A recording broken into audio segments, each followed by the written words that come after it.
As you can see from that poor guy's testimony, living conditions for the average urban worker were pretty crappy.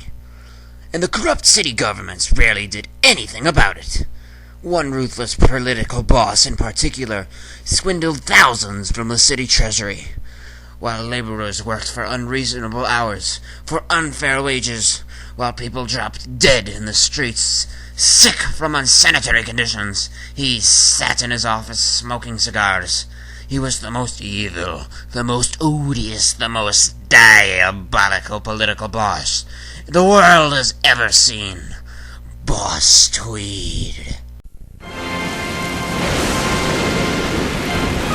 Gentlemen! Behold, I have an important decision to make. You, the most sinister minds on earth, have been gathered here to aid me in making that decision.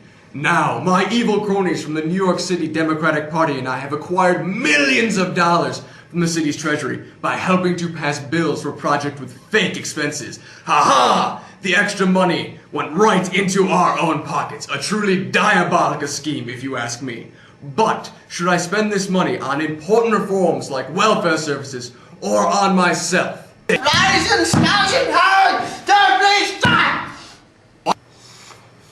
Hitler, as much as I admire your cruel and twisted advice, historically, it doesn't make any sense for you to be here. Speaking of which, Voldemort, why are you here? You said there would be sandwiches at these meetings. Can we hurry this up, please? I have souls to corrupt. Nine! I don't think I'm in the right room. Is this the Interior Decorators Guild? To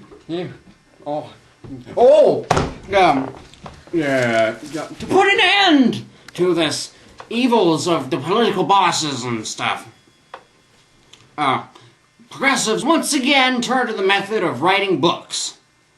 They needed to, in order to get a reform, they needed to inform the public about the evils of political bosses. And Steffens wrote The Shame of the Cities, which discusses political corruption in different cities across America. It was magnificent. Hi, I'm still Johnny Cash. How the Other Half Lives was written by Jacob Riis. His goal was to raise support for a reform of the tenement system.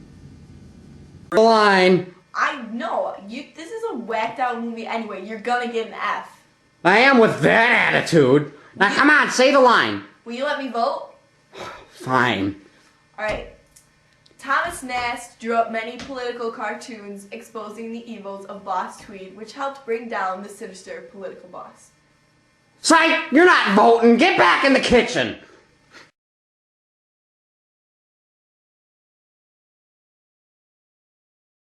That's terrible. I'm sorry.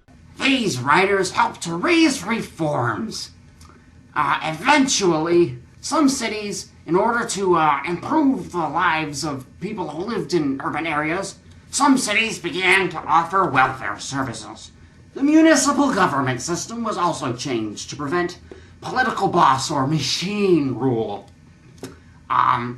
In some cities, corrupt mayors and city councils were replaced by city commissions. I don't think your textbook comes right out and says this. At least it didn't in the few sections I glanced over. But as Teddy Roosevelt mentioned earlier in this film, writing or speaking out in some way was really the only important method used by progressives.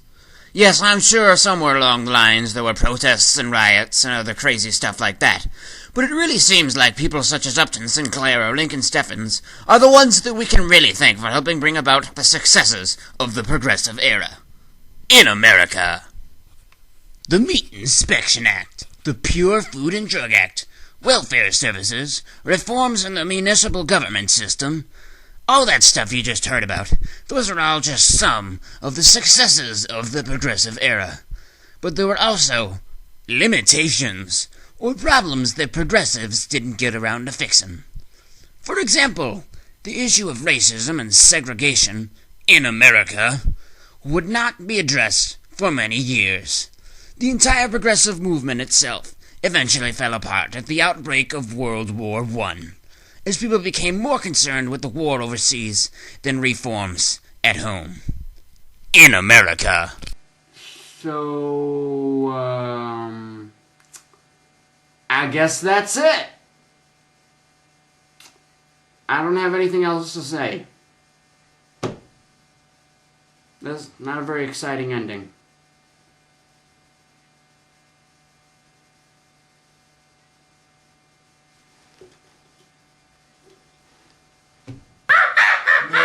Oh, bam! I totally got all of you. None of you are expecting that. Admit it. I gotcha. Rejected. All right, now you can go. In America.